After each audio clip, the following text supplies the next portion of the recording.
یه سولو اسکواد خفن آوردم، برید کیف کنید بچه ها.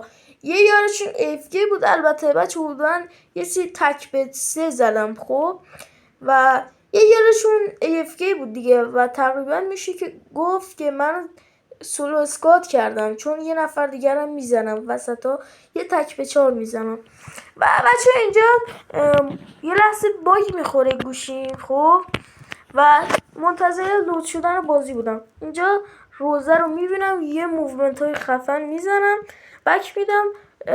روزم خیلی احمق بود اسکین روزه، چون اصلا نباید الان به من روش میداد، ولی اشتباه کرد و منم اینجا اشتباهی دستم میخوره رو آرمور میزنم. بعدیشون بچه همون لحظه راشمو میده. اینا اسکودشون خیلی ترای هارده و اینجا میس زیادی میدم و اینجا خیلی بچه من شانس آوردم.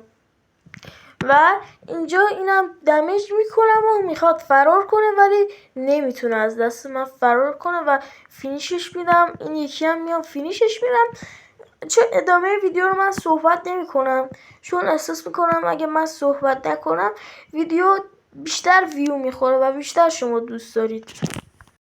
الكلمة زانن اي زانن اسمه مبانه اسمت بايدة وسلت خين كان مبانه سرولي بشيون وشارخ تشاود شيرين وليلي يتيانا خاوه الكلمة زانن اي زانن اسمه مبانه اسمت بايدة وسلت خين كان مبانه سرولي بشيون وشارخ تشاود شيرين وليلي يتيانا خاوه Vamos nesse pique Mandelo, vai.